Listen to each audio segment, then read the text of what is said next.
Hi guys, and welcome back to iRacing. We're at Mosport in the Radical, and we're about to see very quickly initially a very good example of how not to start in the Radical from someone who usually starts quite well in the Radical. I've got a bit of a reputation for actually starting pretty well in the Radical, and yeah, I completely missed the lights changing, and unfortunately there's a bit of carnage behind. I think everyone in their racing career has made a bad start at some point. Sometimes they got away with it, sometimes they don't, and unfortunately I got away with it, but the cars behind me didn't. One got around me, and the car behind, it was unfortunate. The car directly behind me got around me no problem at all. It's actually the car in front of me now. But the car behind that, so two behind me, unfortunately tried to go for the same gap as a car that had made a really good start. So I've lost a couple of places. I'm now under pressure from the car number 8, and we're at Mosport. This is the long and dirty straight.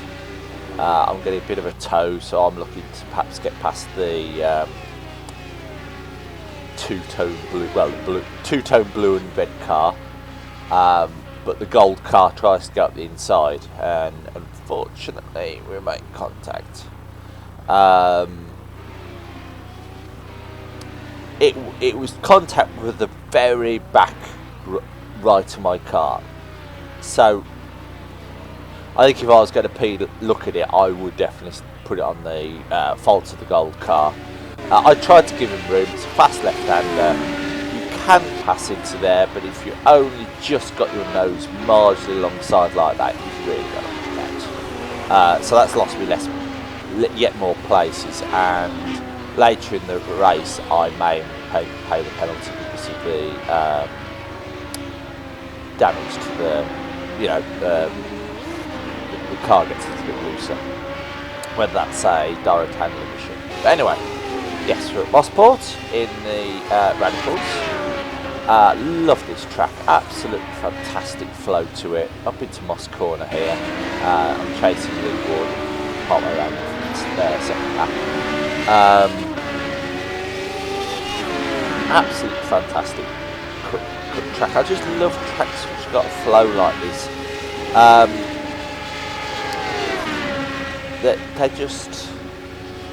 They feel right. A lot of American tracks to me I just don't like. They've got parts that break up the flow. I mean, two examples for me are Barber and Mid-Ohio. They have a very similar final section, and it just feels so clunky and awkward that it spoils any of the good parts of the track. I mean, and it seems to be the same combination. They seem to like this long right hand or left-handed, which is actually right-handed, both those tracks, decreasing radius corner into a sharp left onto the main straight. Don't know why they do it. I just find it really clumsy, and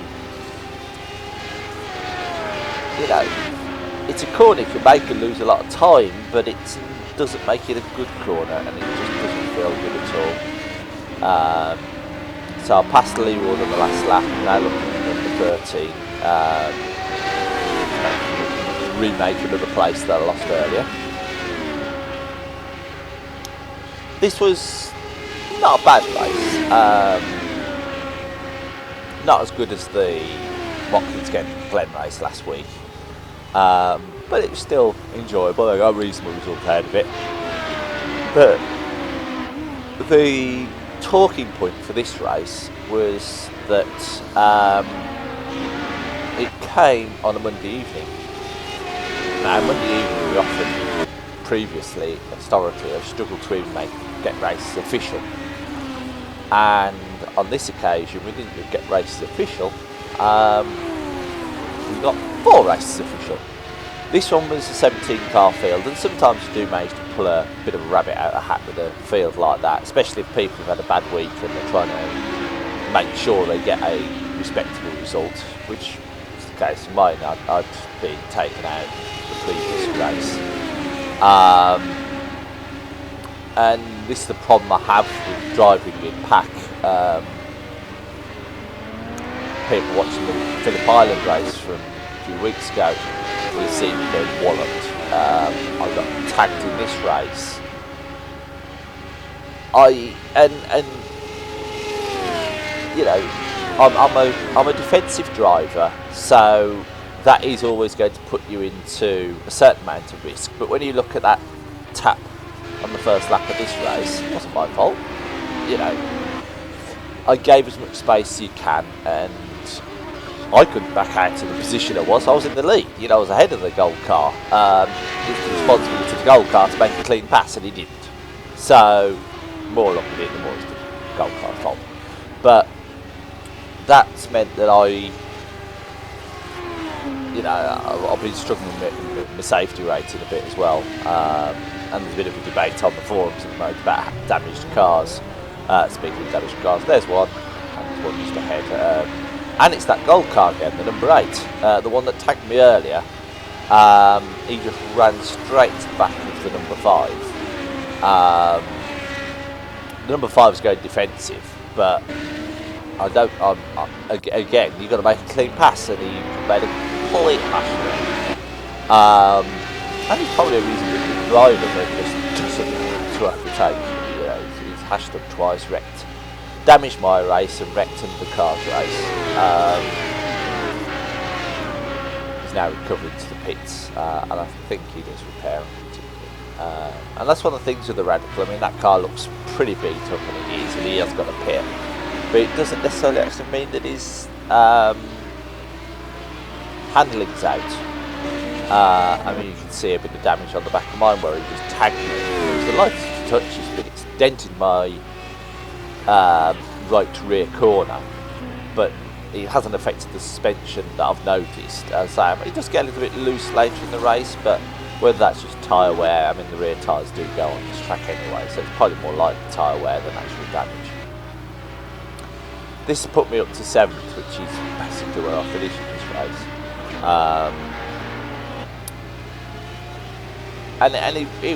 I spent the most of this race chasing the same driver, and it was a pretty good chase. It kept me entertained throughout the race, but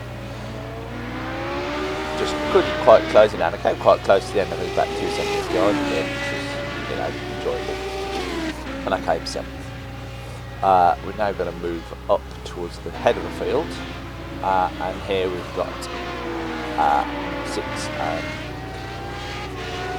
I think that's a bit car just ahead in the light blue, dark blue car. Another light blue and dark blue car, but that one I'm pretty sure is Mick. It's got the Union flag on the back, if I'm showing the right turn. Yeah, you can see the Union flag on the back, so that'll be Mick.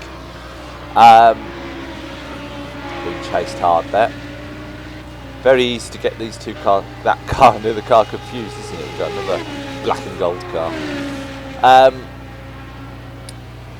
But yeah, there's been a bit of debate on driving damaged. But these cars, I think, have got an interesting damage model in that fairly light, or reasonably hefty tags on the bodywork can show up as absolutely horrendous body damage, and actually they're perfectly drivable.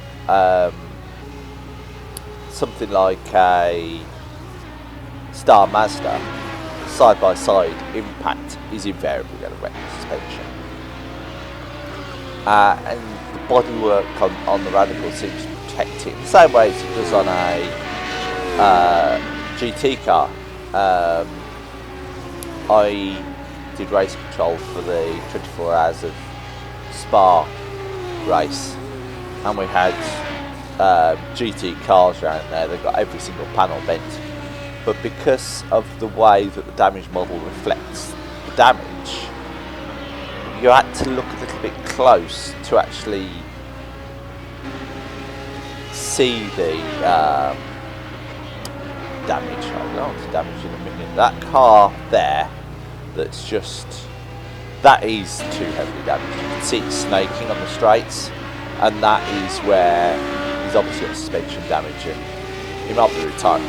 he might be recovering tickets to try and repair, which you're allowed to do, and that's fair enough as long as you manage to keep it away. But that looked borderline where he should have perhaps pulled up and towed rather than tried to drive back. Oh, excuse me. But yeah, the GT cars, they were roughs, and they showed pretty extensive damage, yet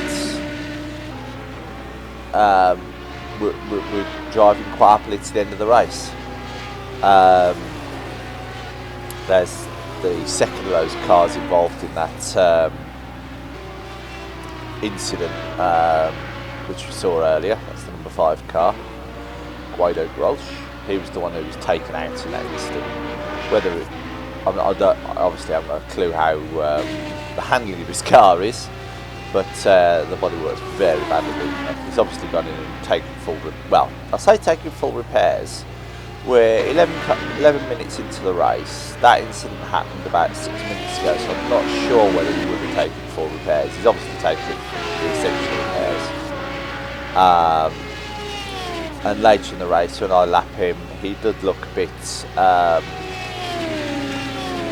I think he still was carrying a bit of suspension damage, but he seems to be driving reasonably straight in that picture. So the fact that he's able to keep straight on a straight, to me, is a big indicator of whether it's worth it or whether it's safe to carry on.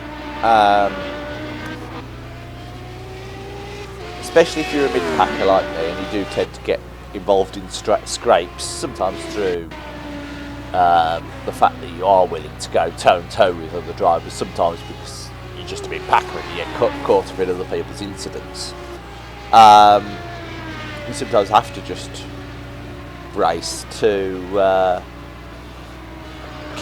preserve your safety rating as best you can, and I don't have a problem with that, partly because I do it, but you should only do it if you can be confident that you are not going to be any more trouble than a normal backmarker, and as long as you've got that level of control in the car, in other words, it's that likely damage that the suspension allows you to fully control the car, then that's fine. I had a race earlier at Mosport, say, where I got taken out quite heavily damaged. And the car was a little bit tricky in left-handers, and in fact I did get one spin off it, but it was no worse than in this race with the tyres going off. You just had to be a little bit careful, and I made a mistake. It wasn't. It was caused by the damage, but it wasn't. The car wasn't unsafe to drive. If that makes sense. Probably doesn't to some people, but I didn't impede anyone. I just think I should push it too hard when I shouldn't be.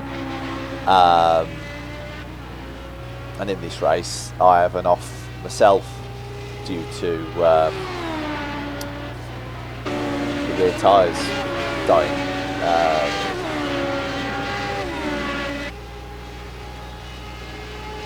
But I think it's very much the nature of this car. This is the second place car, by the way. He's recently had a bit of a off himself, and now in second, chasing hard for the lead. I think the big issue with the Radical is the fact that the damage can look pretty heavy and the car handles fine. So it looks like you're dragging battered cars around. Why? Well, if the car's handling fine, why shouldn't I? You know. Whoa! Oops. That's the other thing that can happen. So he's had quite a hefty, that was quite a hefty whack, but because of the way he went in, and we were talking about it's just ironic, isn't it? That was perfectly timed. He's completely stuffed the back of that car, but because he's gone in flat, he may well have got away without actually damaging the suspension. I've gone in heavily the other way, so I've completely stoved in the front of the car, and the suspension's been fine. Now, ironically, one thing I do know about the Radical is actually if you hit nose on something, you've actually got very good chance of damaging the suspension. Because what actually happens initially in the impact is the wheel arches move back. In here it's modelled that it crumples. In real life what actually happens is the nose cone tends to move back before any damage is done to the nose cone. I mean, you get some damage, but it doesn't crumple. It moves, and as soon as it hits the tyre, it can very easily damage the suspension. I had to recover a SR3 Radical, which is chassis-wise very, very similar to these. It's got the same suspension motor, the same suspension components in terms of wishbones and stuff like that.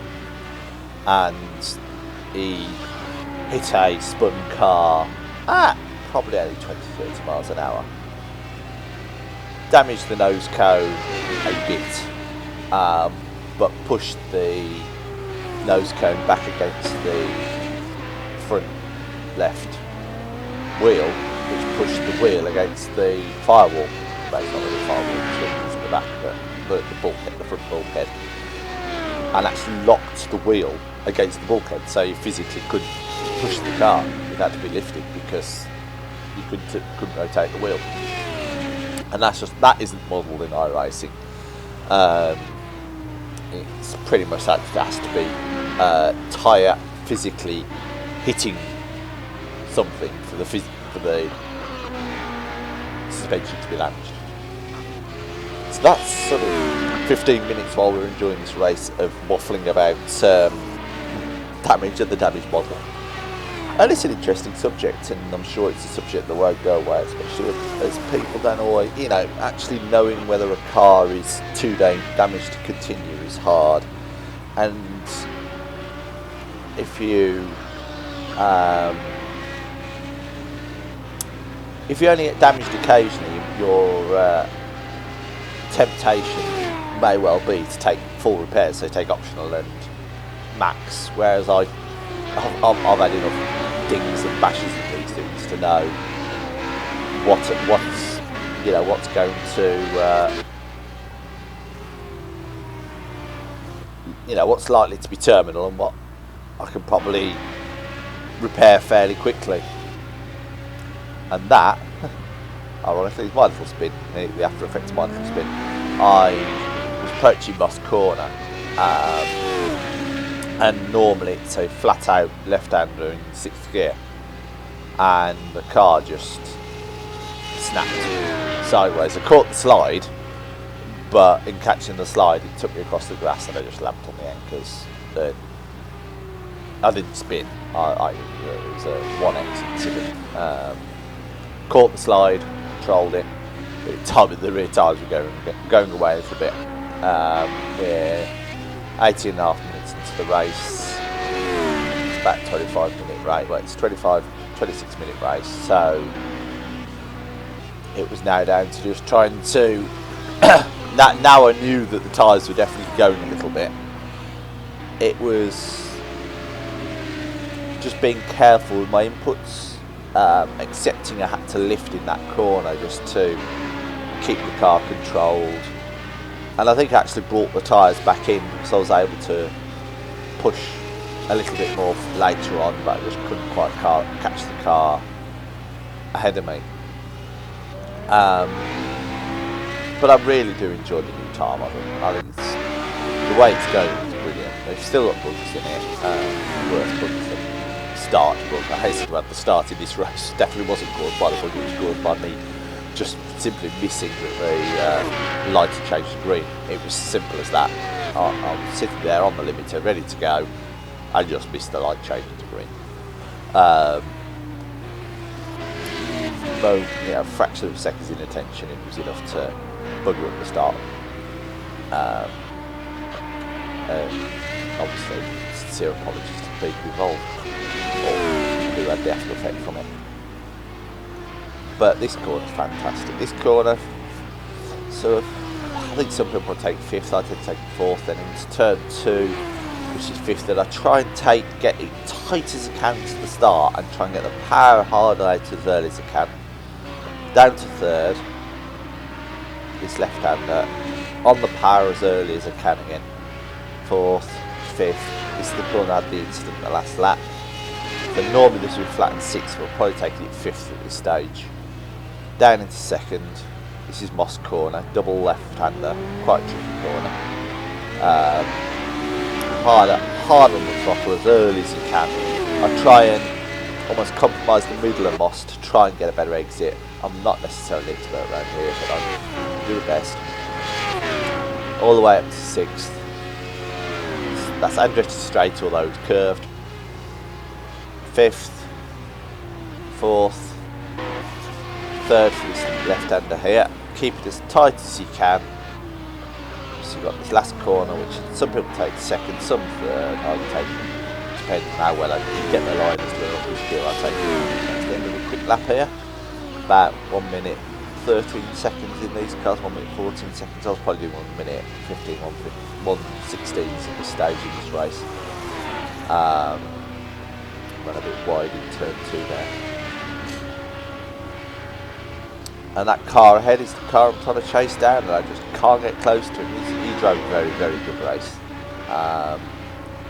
Very good race, and it was an enjoyable race. There's always something, someone to race. Even if you got a gap like this, you are still most definitely racing them.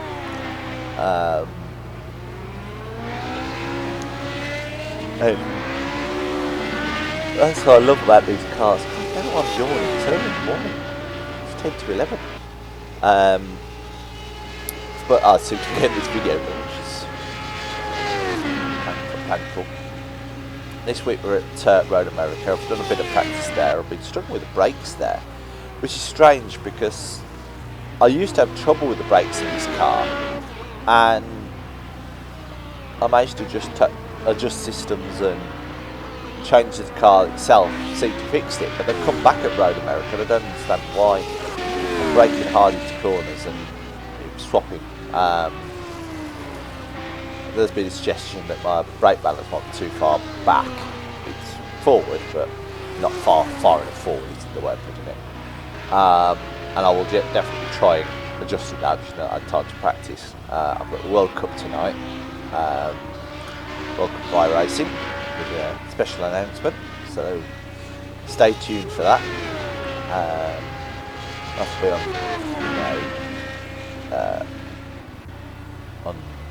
online TV channel called Mosport. We'll be broadcasting the main race, and then I believe I'm commentating on the second split. It's 3 splits all going simultaneously, and that's between UK and Ireland, which is my club. Same club, the club iRacing. Finland, DEATCH, which is Germany, Austria, and back here, but I think that's right. No, Switzerland. Is it Switzerland? CH? Switzerland. Oh, I can't remember. That's the third club, and then we've got 2 American clubs. We've got, from memory, I think it's Texas and Florida. Just double checking. Texas and Florida, which is nice. It's the first time we've had 2 American clubs in the final. We've had an American club before, but they were really competitive. So that should be a good little race in the road. You'll probably the way I'm expecting to see it is in the oval. It's anyone's race. You'll probably expect the 3. Well, I think all 5 clubs have got fast oval drivers, so it could really come down to strategy, luck, those kind of things. Which means that going into the road, that's where the championship could be won or lost, and it could be anyone's race. I expect the two American clubs likely to be a bit off the pace, but the 3 European clubs, it could be anyone's race. It really is that close. It's too hard to call. I know that UK and I have put a lot of hard work in, and have got the chance. They're showing similar pace to the Diac and Finland, and because it's so tight, you're going to get cars taking, drivers taking points out of each other, or teams taking points out of each other, which can make it really quite a close event, and possibly the closest that we've had. So I'm really looking forward to it. It should be quite exciting. Just it's nearing the end of the race now. Just past the 25-minute mark, and I just never managed to catch this guy. He drove a really good race, and I just couldn't quite do it. But it was enjoyable nonetheless, and a solid seventh place for me. I was happy enough with that. It would have been nice to be a place or two up, and I would have been a place or two up if I hadn't had the stupid start and the tipped into the spin on the first lap. And arguably, you can say that the spin was my fault because I made a a terrible start. It works both ways, I race hard, so if a car's behind me, they have to get past me. I never let a car for position pass me. That said, there might be an exception in an endurance race. If I know I'm about to pit, or for strategy reasons, I might. But say if we're nearing the end of a race and I've pitted and the car behind me I know hasn't and I know has to, I might let them past because I know that they're not going to make up the time, and therefore there's no point fighting them. But in races like this, I will fight hard but fair. And make people get past them, and in that, it was almost the flip side in that incident, in that I got myself into trouble. And the reason I'll fight them is because people are behind me for a reason. They're either qualified slower or had a spin, so it's entirely their fault that they're behind me. Anyway, that's the end of the race. Hope you enjoyed it. A lot of rabbiting on while I was watching the race. I didn't really commentate on the race, but it was the kind of race where you just watch it rather than necessarily commentating on it. Anyway, I'll speak to you soon. No, ta-ra.